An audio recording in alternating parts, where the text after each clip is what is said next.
दोस्तों, छत्तीसगढ़ के बिलासपुर का रहने वाला एक 8 साल का अनाथ बच्चा जिसका नाम भोला था। भोला वहीं बिलासपुर के एक मंदिर के सामने रहता था और वहीं पर भीख मांग करके अपने पेट का पालन करता था। दोस्तों, वहीं पर वो सीढ़ियों के पास सुबह से लेकर शाम तक बैठा रहता था। जो भी वहां पर प्रसाद चढ़ाने के लिए आता था, वो लोग कुछ इसको दे देते थे और उसी को खा पी करके अपनी जिंदगी का किसी भी तरह से वो निर्वाह करता था। सुबह से शाम तक उसी सीढ़ियों पर बैठे हुए लोगों को आते जाते देखता रहता था।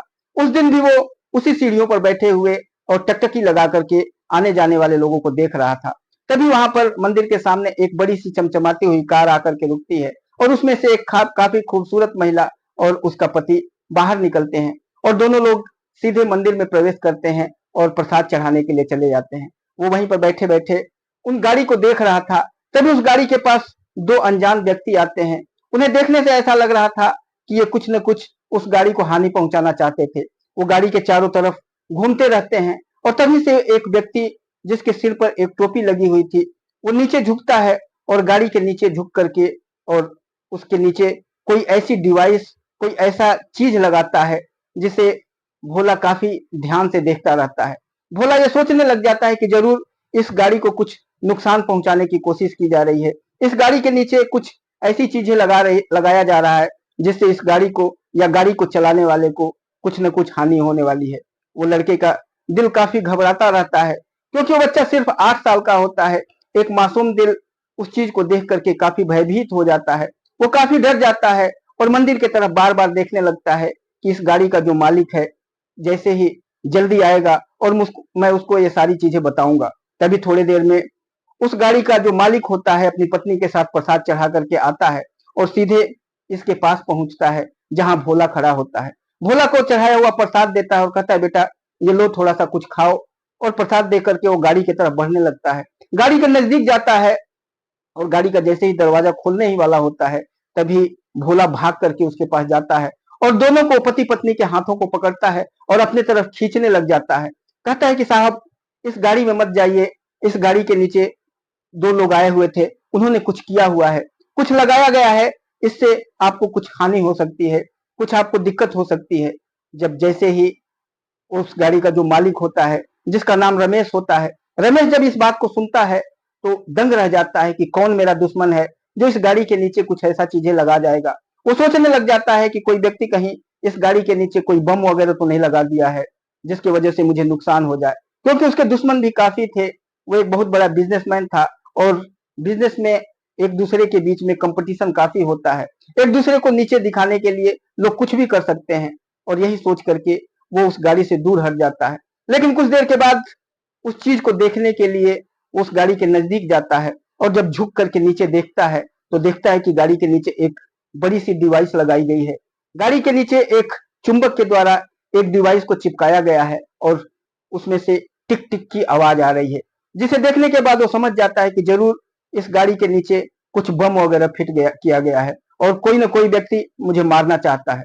वो अपनी पत्नी को लेकर के गाड़ी से दूर हट जाता है और उस लड़के को देख करके लड़के के सिर पर सहलाने लगता है और कहता है, बेटा तुम्हारे वजह से आज मेरी जिंदगी बची है। जरूर इसमें किसी ने बम फिट किया है, अगर तुम नहीं बताए होते तो शायद थोड़ी देर में मेरी जिंदगी खत्म हो जाती। दोस्तों, आखिर कौन ऐसा व्यक्ति था जो उस व्यक्ति के गाड़ी के नीचे बम फिट किया था, और ये लड़का कौन था जो वहां पर भीख मांग करके अपनी जिंदगी का गुजारा कर रहा था। आगे इस कहानी में क्या होने वाला था, इस लड़के के साथ क्या घटने वाला था और जो मालिक था वो आगे क्या करने वाला था, सारी चीजें जानेंगे इस कहानी में। काफी इमोशनल स्टोरी है, काफी दर्द विदारक कहानी है। इस कहानी को लास्ट तक सुनिएगा। अगर आप इस चैनल पे नए होंगे तो चैनल को सब्सक्राइब कर लीजिएगा, वीडियो को लाइक करके अपने दोस्तों को शेयर कर दीजिएगा। चलिए जानते हैं इस पूरी कहानी को इस वीडियो के माध्यम से। दोस्तों, छत्तीसगढ़ के बिलासपुर में एक बहुत बड़ा बिजनेसमैन जिसका नाम रमेश था। रमेश बिलासपुर का एक नामी बिजनेसमैन था, काफी पैसे रुपए वाला आदमी था और इस वजह से उसके काफी दुश्मन भी थे, काफी कंपटीटर थे और हमेशा रमेश को नीचा दिखाना चाहते थे। रमेश के परिवार में उसकी पत्नी थी, उसका कोई संतान नहीं था। रमेश की शादी को तकरीबन 12-13 साल हो चुके थे, लेकिन आज तक उन्होंने संतान का मुंह नहीं देखा था। उसके पास धन दौलत काफी था, पैसे रुपए की कोई कमी नहीं थी, लेकिन घर में अगर संतान नहीं था, जिसकी वजह से पति पत्नी काफी दुखी रहते थे। हमेशा पत्नी अपने पति के सामने रोती रहती थी और कहती थी कि ये धन दौलत किस काम का है, इतना पैसा रुपया लेकर के हम लोग क्या करेंगे जब इसको खाने वाला और हमारी जिंदगी में हमारा साथ देने वाला कोई हमारा संतान ही नहीं है। और इस वजह से वो दोनों पति पत्नी काफी दुखी रहते हैं। काफी मंदिरों का, मस्जिदों का, गुरुद्वारा का हमेशा चक्कर लगाते रहते हैं। मंदिरों में माथा टेकते रहते हैं और मांगते रहते हैं भगवान से कि हे प्रभु, एक संतान चाहे लड़का या लड़की कुछ तो हमको दे दीजिए। लेकिन इतने सालों तक उनके परिवार में कोई भी संतान उनको नहीं मिलता है। उस दिन भी उस मंदिर में, बिलासपुर के उस मंदिर में दोनों पति पत्नी मंदिर में प्रसाद चढ़ाने के लिए गए थे और यही भगवान से मनाने के लिए गए थे कि एक संतान हमको दे दीजिए। मंदिर से जब प्रसाद चढ़ा करके वो लोग नीचे उतर रहे थे, तभी एक लड़का उनके पास आता है और कहता है कि आपके गाड़ी के अंदर किसी ने कुछ फिट किया है। मैं काफी देर से उनको देख रहा था, दो आदमी आए हुए थे। एक व्यक्ति कैप लगाया हुआ था, आपके गाड़ी के नीचे लेट करके और कुछ लगाया है। अगर आप इस गाड़ी पर बैठेंगे तो जरूर आपको कुछ न कुछ हानि हो जाएगी। और दोनों पति पत्नी को खींच करके वो 8 साल का बच्चा अपने तरफ लेकर के आता है। ये लोग काफी हैरान होते हैं, काफी परेशान होते हैं कि आखिर ये 8 साल का बच्चा क्यों खींच करके लेकर के जा रहा है, क्या हुआ है। और काफी दोनों पति पत्नी दंग रह जाते हैं। लेकिन थोड़ी देर के बाद जब वो व्यक्ति, जिसका नाम रमेश होता है, रमेश उस गाड़ी के नीचे झांक करके देखता है तो देखता है कि उस गाड़ी के नीचे एक बम फिट किया गया है और उसमें एक घड़ी की तरह से टिक टिक की आवाज भी आ रही है। शायद उसमें टाइमर सेट किया गया था और वो थोड़ी देर में वो फटने वाला था। रमेश जब उस चीज को देखता है तो रमेश काफी हैरान और परेशान हो जाता है और उस लड़के के पास चला जाता है। लड़के से पूछता है, बेटा तुमने आज मेरी जिंदगी बचा दिया, हम दोनों को, पति पत्नी को आज नई जिंदगी तुमने दिया है। आखिर तुम कौन हो और कहाँ से आए हो और यहाँ क्या करते हो। तभी भोला अपनी सारी जिंदगी की पूरी दास्तान उनके सामने बताने लगता है और कहता है कि मेरा नाम भोला है, मैं यहाँ पर तकरीबन 3-4 सालों से रहता हूँ। जब मैं 3-4 साल का था तभी मेरे माता पिता का एक एक्सीडेंट में मौत हो गया था। उसके बाद मेरे कुछ रिश्तेदारों ने, कुछ पड़ोसियों ने कुछ दिनों तक मुझे अपने पास रखा, खिलाया पिलाया। लेकिन कुछ दिनों के बाद वो लोग मुझसे काम ज्यादा लेने लगे, मुझे मारने पीटने लगे और इस तरह से मैं उन सारों से तंग होकर के और भाग करके इसी मंदिर के पास आ गया।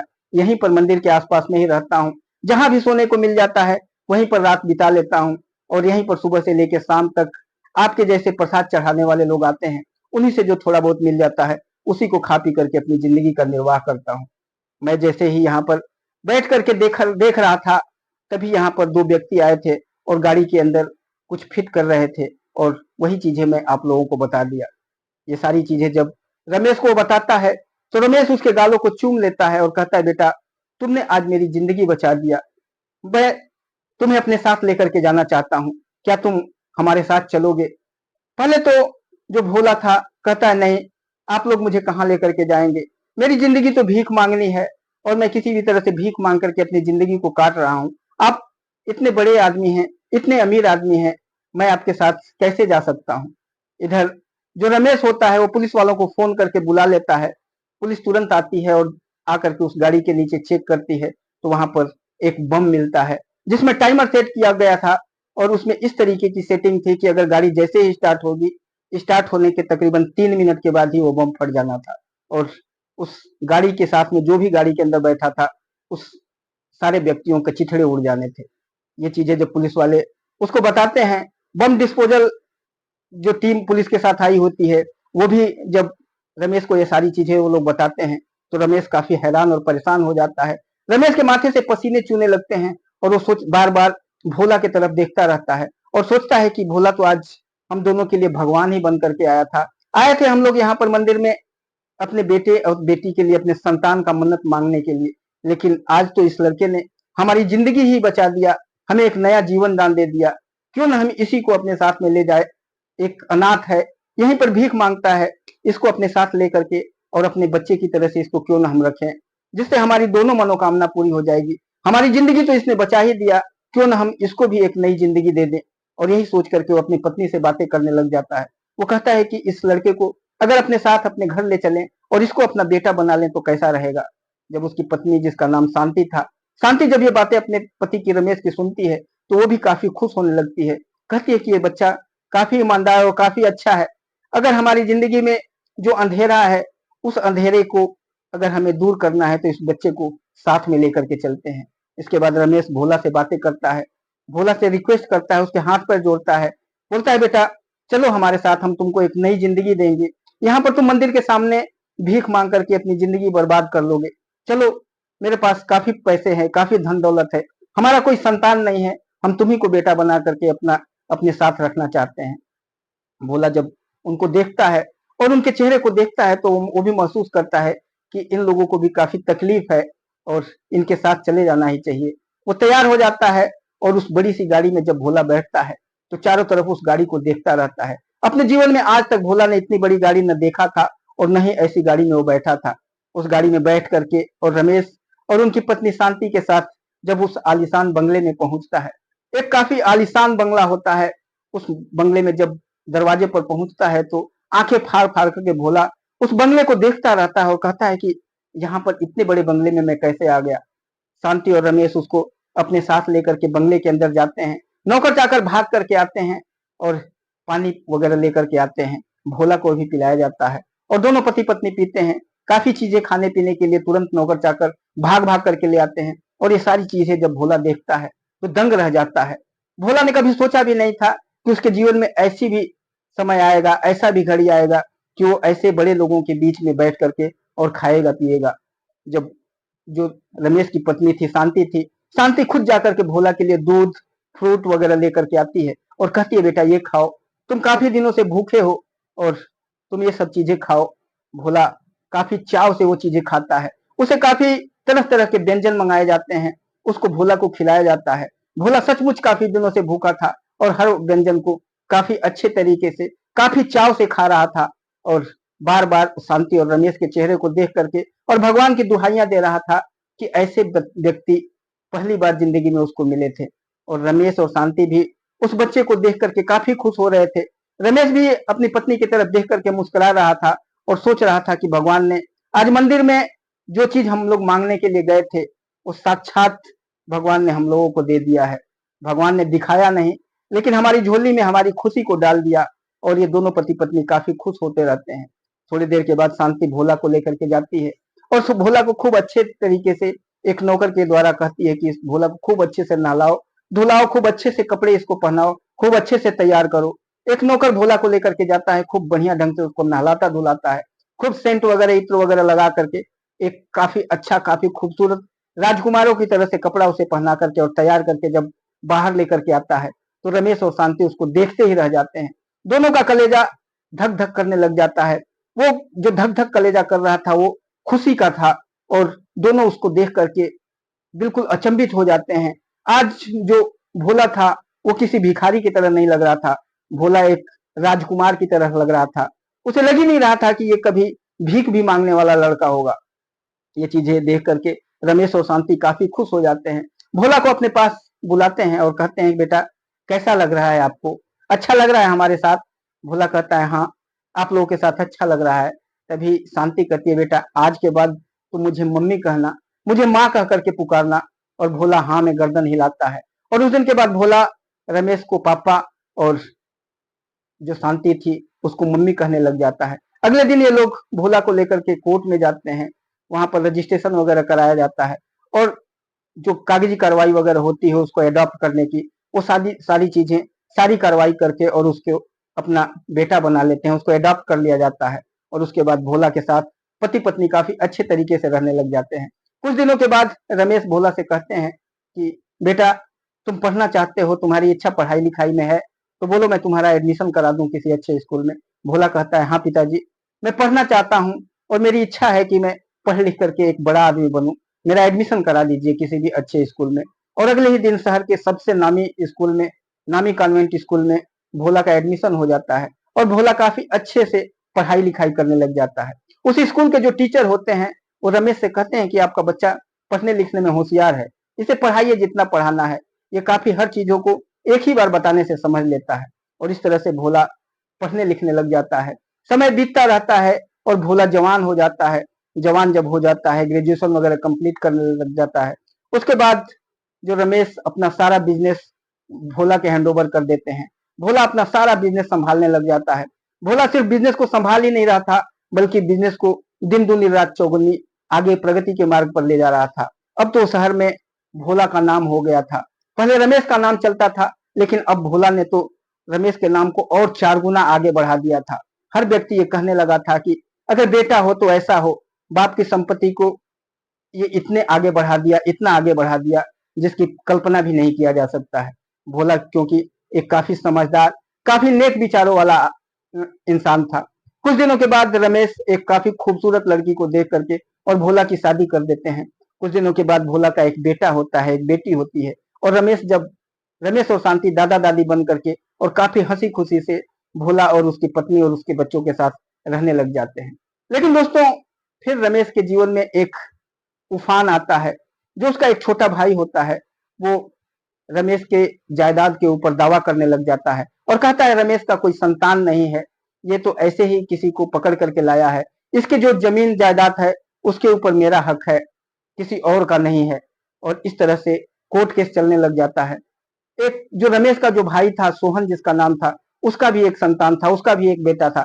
लेकिन उसका बेटा भोला के ही उम्र का था, लेकिन वो काफी नशेड़ी और शराबी कबाबी लड़का था।